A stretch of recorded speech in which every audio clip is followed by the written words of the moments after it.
हाथ आते आते फिसल गया गैंगस्टर। 12:30 से 1 बजे के बीच में ये शख्स आया था अपने एक साथी के साथ। किसने किया गैंगस्टर विकास को अलर्ट? यूपी पुलिस की एसटीएफ टीम विकास के इतने करीब पहुंच गई थी कि उसका पकड़ा जाना करीब करीब तय था। इंफॉर्मेशन पक्की थी, लोकेशन भी ट्रेस हो चुका था, लेकिन घेराबंदी से ऐन पहले विकास फरीदाबाद के इस होटल से निकल गया। विकास की पीठ पर एक बैकपैक भी दिख रहा है। चंद सेकंड तक वो सड़क के किनारे खड़े होकर अपने साथी का इंतजार करता रहा। साथी ऑटो लेकर आया। विकास का इशारा मिलते ही ऑटो रुका और इसमें सवार होकर विकास यहां से निकल गया।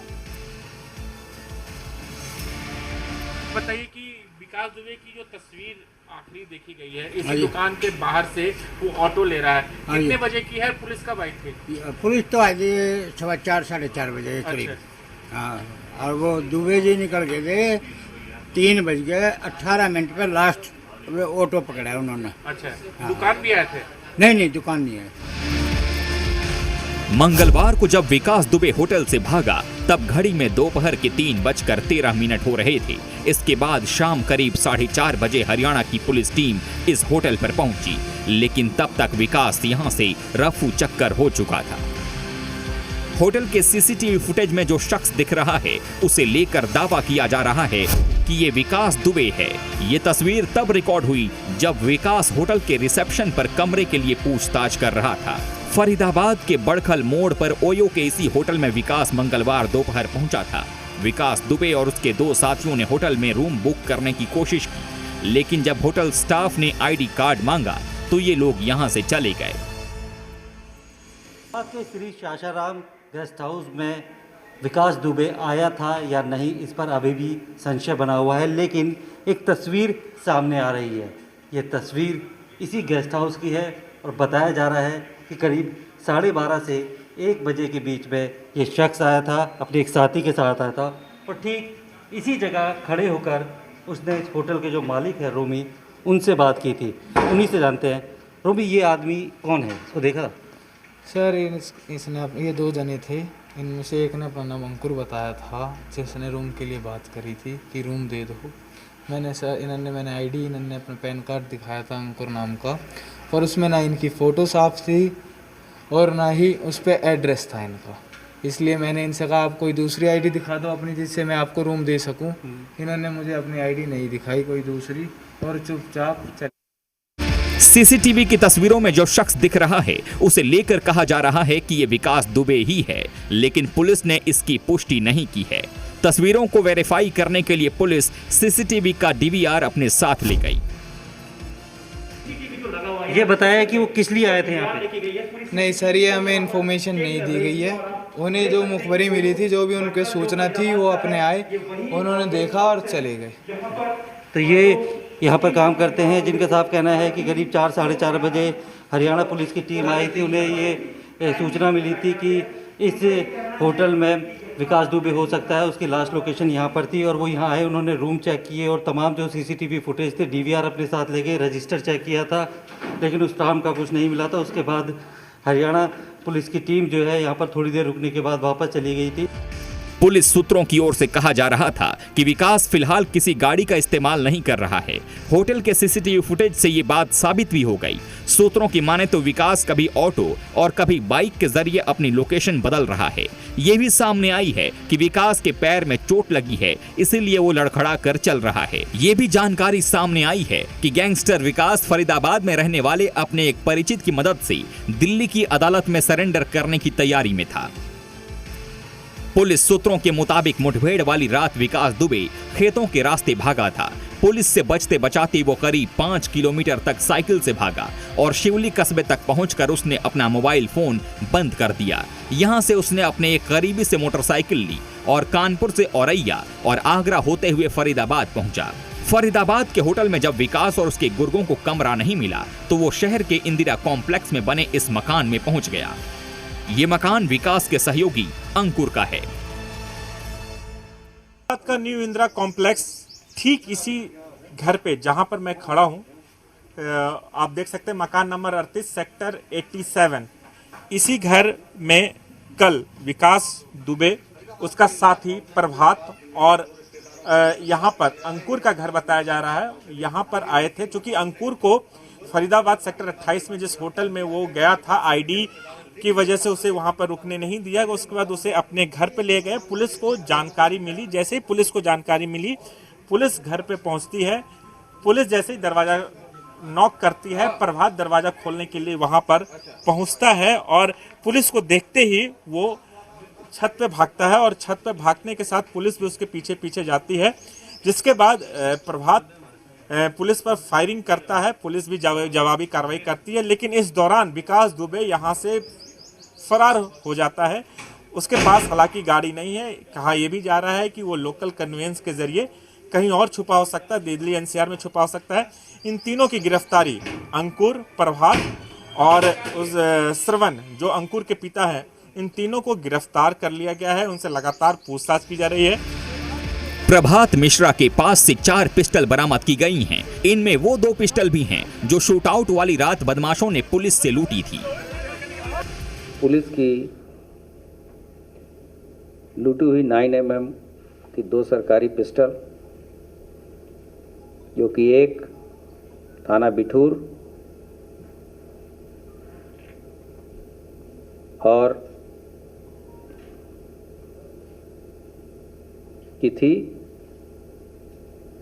वो भी बरामद की गई है, तथा 2 अन्य पिस्टल तथा 44 जिंदा कारतूस।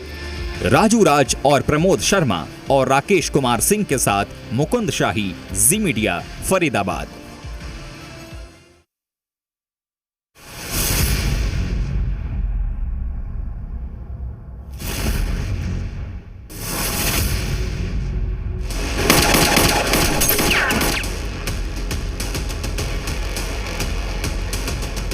कानपुर शूटआउट का गुनहगार और विकास दुबे का राइट हैंड अमर दुबे, जिसका नाम एफआईआर की कॉपी में 14वें नंबर पर था, लेकिन अपराधियों की लिस्ट में इसकी तस्वीर पहले नंबर पर थी और एनकाउंटर का श्री गणेश भी इसी से था। कानपुर पुलिस द्वारा जो मुकदमा दर्ज किया गया है, उसमें विकास दुबे के बाद जो जारी की गई लिस्ट थी, उसमें सबसे ऊपर इसी। कानपुर से करीब 60 किलोमीटर दूर हमीरपुर, जहां पुलिस ने विकास दुबे के दाहिने हाथ के नाम से मशहूर अमर दुबे का काम तमाम कर दिया। अमर विकास दुबे का बॉडीगार्ड था। बुधवार तड़के हमीरपुर के मौधा में यूपी एसटीएफ और पुलिस ने इस मकान की घेराबंदी की, जिसके बाद अमर ने पुलिस पर फायरिंग शुरू कर दी। फायरिंग के बाद जबरदस्त एनकाउंटर हुआ और पुलिस ने अमर दुबे को ढेर कर दिया।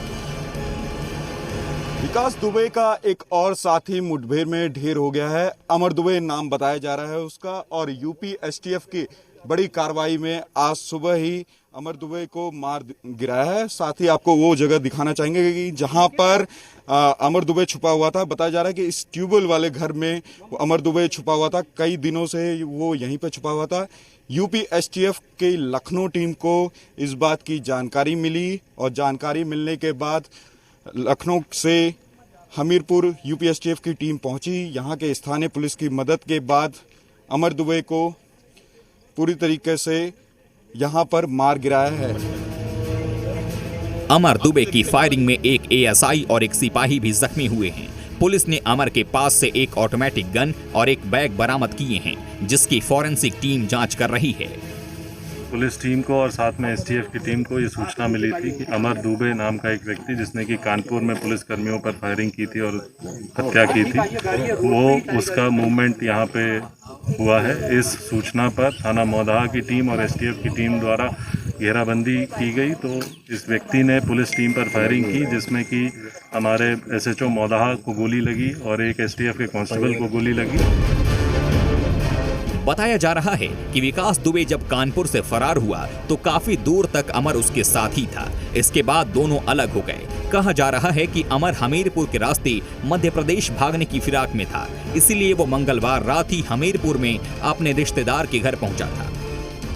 एक थोड़ा सा हमारा उधर किसी प्रकार से एक संपर्क ऐसे बन गया, प्रेम हो गया, प्रेम में आना जाना साहब होता रहा।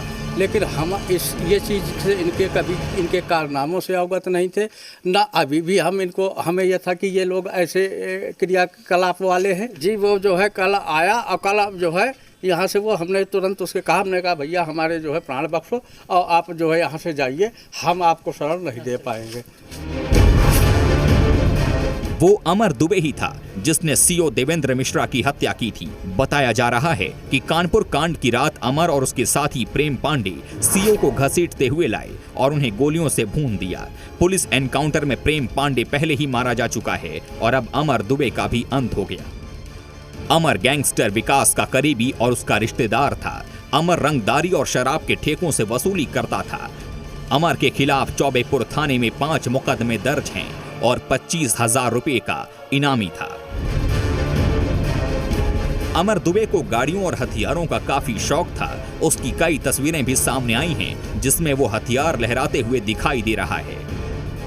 इसी साल 29 जून को अमर दुबे ने शादी की थी और विकास दुबे ने ही उसका रिश्ता तय कराया था, लेकिन लड़की वालों ने उसके बारे में जानकारी होने पर शादी से इनकार कर दिया। इसके बाद विकास ने लड़की को जबरन उठाकर उससे शादी कर ली थी। बताया जा रहा है कि शादी के बाद 2 दिन तक लड़की विकास के घर पर ही रही थी। उसके बाद शादी की रस्म अदायगी के बाद पूरे परिवार के साथ लड़की को विदा कर दिया गया। योगी की पुलिस विकास के साथियों पर ताबड़तोड़ एक्शन चला रही है। अमर दुबे के एनकाउंटर के बाद पुलिस ने कानपुर के चौबेपुर में श्यामू वाजपेयी का एनकाउंटर किया। इस मुठभेड़ में गिरफ्तार श्यामू वाजपेयी को पैर में गोली लगी है। उस दिन रात में कहाँ पे थे तुम? घर पे। क्या तुमने फायरिंग की थी? नहीं सर। कितने लोग थे उस समय? फायरिंग हो रही थी? हम नहीं हैं उनके साथ में। शाम रात में आए 9 बजे हम घर पे थे। जहाँ कहीं भी होंगे हम उनको ढूंढ के निकालेंगे और इसको कानून के शिकंजे में हम ले जाएंगे और हमारे जो जवानों ने शहादत दी है वो बेकार और व्यर्थ नहीं जाएगी। और हम इस तरह के क्राइम और क्रिमिनल के विरुद्ध 0 टॉलरेंस की नीति रखते हैं और ऐसे सभी अपराधियों को सही अंजाम तक पहुंचाएं। गैंगस्टर विकास दुबे के साथी अमर के मुठभेड़ में मारे जाने की खबर से बिकरू गांव के लोग दहशत में हैं। तहकीकात करने के बावजूद कोई कुछ बोलने को तैयार नहीं।